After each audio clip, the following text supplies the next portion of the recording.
Perdana Menteri Datuk Seri Anwar Ibrahim akan berusaha mengagikan semula kekayaan negara kepada rakyat dengan menghapuskan budaya sakau-menyakau melalui tata kelola yang baik dalam pentadbiran kerajaan.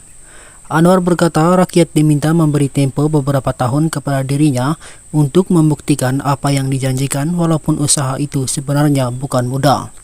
Ini kerana katanya amalan rasuah dalam negara pada ketika ini sudah menjalar di semua peringkat pentadbiran kerajaan. Oleh itu, kerajaan perlu memperbetulkan perkara ini, rasuah yang mana amalan itu bukan hanya membabitkan individu tertentu, sebaliknya disifatkan sebagai satu sistem. Saya buka fail kerajaan dalam beberapa keputusan setahun dua ini dan ia penuh dengan kecurangan serta nafsu seraka pemimpin. Justru kali ini saya tidak peduli sama ada dia orang Cina atau Melayu atau daripada parti mana sekalipun, sekiranya ada kes peguam negara ambil tindakan pendakwaan supaya menjadi pengajaran, katanya. Beliau berucap pada Majlis Amanat Perdana Menteri bersama penjawat awam Pulau Pinang di Universiti Teknologi Merayu ITM Kampus Permatang Pau semalam. Dalam majlis itu, Anwar berkata beliau memberi tumpuan untuk menaikkan gaji penjawat awam di peringkat bawah yang ketika ini gaji yang diterima tidak setimpal dengan pembangunan dan kos sara hidup. Kita kini mengharapkan pertumbuhan ekonomi rancak dan hasil cukai bertambah, yang mana jika tren ini berlaku 1 ke 2 tahun jika itu gaji penjawat awam akan dinaikkan, katanya.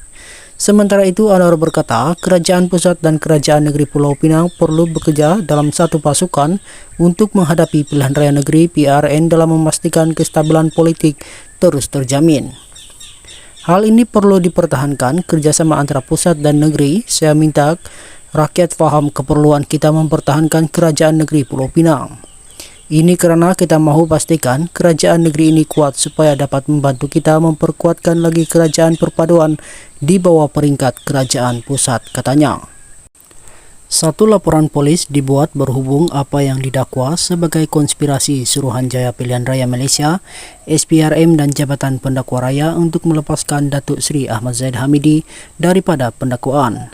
Ketua Angkatan Bersatu Anak Muda Armada Parti Pribumi Bersatu Malaysia Wan Ahmad Faisal Wan Ahmad Kamal turut mempersoalkan bagaimana kes yang sudah ada prima facie masih cuba dilengah-lengahkan. Beliau mendakwa kes tersebut sepatutnya boleh berjalan untuk pihak tertuduh, iaitu timbalan Perdana Menteri itu mempertahan dan membela diri dengan adil menggunakan saluran undang-undang yang sedia ada. Kenapa hendak perlu ada semakan semula atau hendak melambatkan lagi kes tersebut? Ini perkara yang menimbulkan tanda tanya dalam kalangan orang awam dan apa yang telah berlaku dalam sistem keadilan negara, katanya pada sidang akbar pada Jumaat.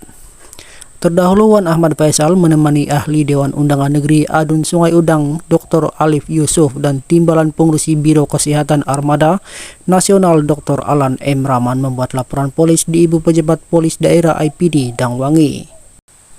Pemimpin veteran DAP Lim Kit Siang memberi amaran bahawa kerajaan perpaduan boleh runtuh sekiranya bekas Perdana Menteri Najib Razak diberikan pengampunan diraja. Menjelaskan pendapatnya itu, Lim melihat masa yang dihadapi oleh kerajaan pimpinan Anwar Ibrahim lebih kepada bersifat dalaman daripada luaran. Saya fikir menjadi satu kesilapan untuk percaya bahawa UMNO hanya boleh kembali ke zaman kegemilangannya jika Najib diampunkan. Sebaliknya, saya percaya pengampunan Najib sekarang tidak akan menguntungkan UMNO, sama sekali sebaliknya hanya akan menguntungkan PAS dan Bersatu. Selain menyebabkan keruntuhan kerajaan perpaduan Anwar, kata Lim pada suatu kenyataan hari ini. Minggu lalu, Majlis Kerja Tertinggi UMNO sebulat suara memutuskan untuk memohon pengampunan daripada Yang di-Pertuan Agong untuk Najib yang kini sedang dalam menjalani hukuman penjara 12 tahun atas rasuah berhubung kes SRC internasional. UMNO juga akan menghantar memorandum yang ditandatangani oleh semua 191 pemimpin bahagian parti itu kepada Seri Paduka Baginda. Mengulas lanjut, Lim berkata satu-satunya cara untuk UMNO mengembalikan semula zaman kegemilangan itu adalah dengan menerajui penetapan semula negara.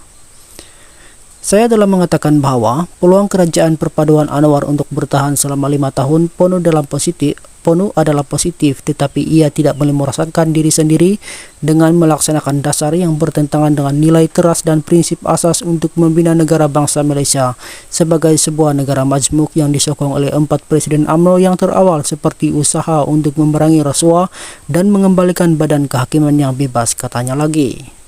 Menteri di Jabatan Perdana Menteri Undang-Undang dan Pembaharuan Institusi Azalina Othman Said baru-baru ini juga berkata, proses pengampunan untuk Najib kini tidak lagi melibatkan prosedur undang-undang, sebaliknya yang terserah kepada budi bicara yang di-Pertuan Agung sepenuhnya.